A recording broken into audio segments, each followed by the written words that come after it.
Oh, ada lagu baru lagi. Nih. Kesian kesian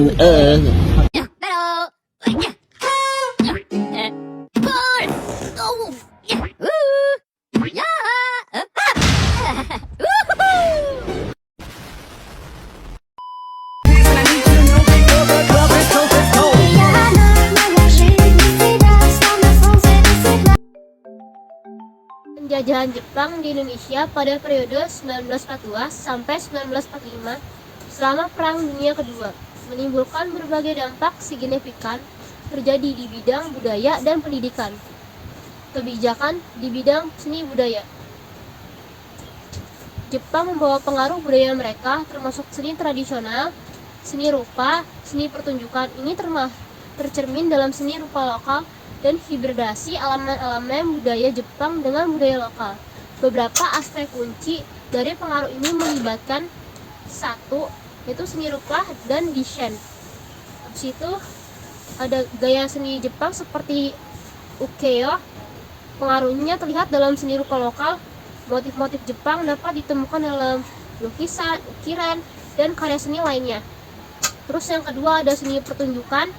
Ada budaya pertunjukan Jepang termasuk teater tradisional seperti kabuki dan kemungkinan telah mempengaruhi bentuk pertunjukan lokal. Elemen-elemen seperti kostum dan dramaturgi mungkin tercermin dalam pertunjukan lokal. Terus yang ketiga ada literatur dan sastra. Beberapa penulis dan penyair lokal mungkin terinspirasi oleh sastra Jepang. Gaya penulisan dan tema-tema tertentu bisa mencerminkan pengaruh sastra Jepang pada karya-karya tersebut. 4. Ada budaya harian dan gaya hidup. Adopsi gaya hidup sehari-hari yang terinspirasi oleh Jepang seperti cara berpakaian atau rutinitas sehari-hari mungkin juga terjadi. Ini dapat mencakup perubahan dalam gaya berbusana dan kebiasaan makan. Rakyat juga diharuskan membungkukkan badan ke arah timur sebagai tanda hormat kepada kaisar di Jepang pada siang hari. Hal ini tentu saja sangat menyinggung rakyat Indonesia yang mayoritas muslim karena dianggap menyembah kepada kaisar Jepang yang dianggap sebagai keturunan dewa matahari. Padahal orang muslim hanya melakukan penghormatan kepada Tuhannya. Selanjutnya ada propaganda budaya Jepang. Jepang menggunakan media dan seni untuk menyebarkan propaganda yang mempromosikan ideologi mereka. Hal ini tercermin dalam bentuk poster, film, dan media lainnya. Yang pertama ada poster dan media visual. Jepang menggunakan poster dan media visual untuk menyebarkan pesan propaganda. Di dalam gambar-gambar yang mencitrakan Jepang sebagai pemimpin yang adil dan kuat, serta menggambarkan kehidupan yang sejahtera di bawah kekuasaan mereka. Dan ini digunakan untuk mempengaruhi opini publik. Dan yang kedua ada penggunaan media massa. Surat kabar, radio, dan teater sering digunakan untuk menyampaikan pesan propaganda. Program-program radio dan film diproduksi untuk mempromosikan citra positif Jepang. Salah satu media massa yang disponsori oleh Jepang ialah Jawa Baru. Jawa Baru ini memuat berbagai karya sastra dan juga propaganda yang dilakukan oleh Jepang.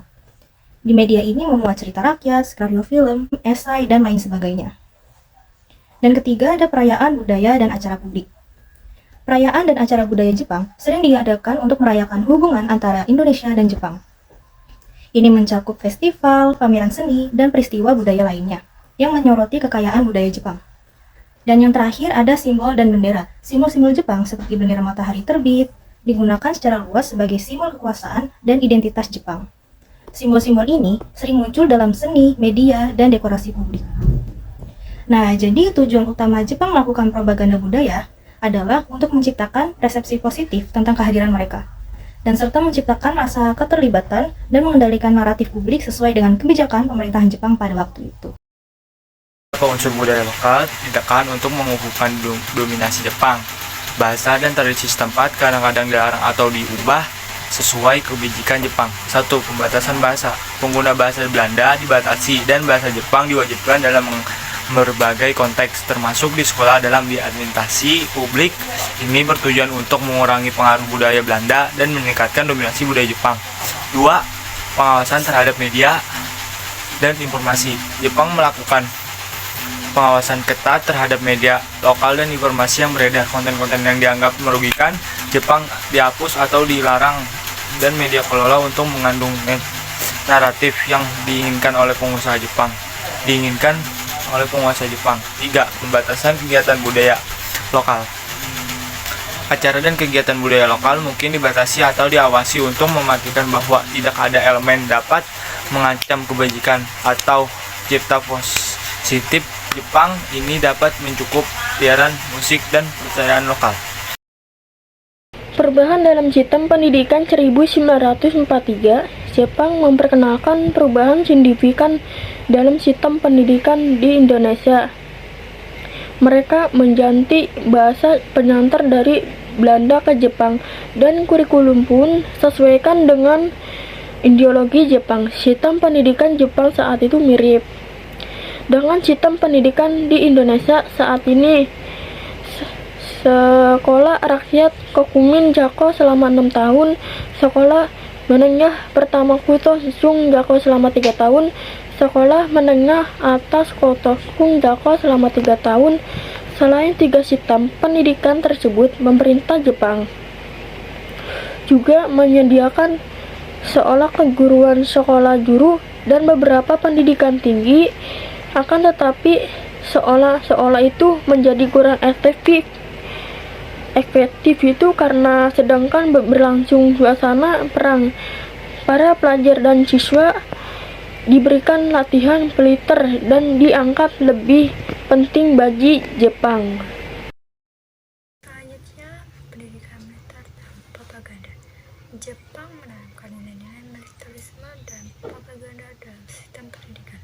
Sekolah-sekolah ini didorong untuk mengajarkan patriotisme dan loyalitas terhadap Jepang.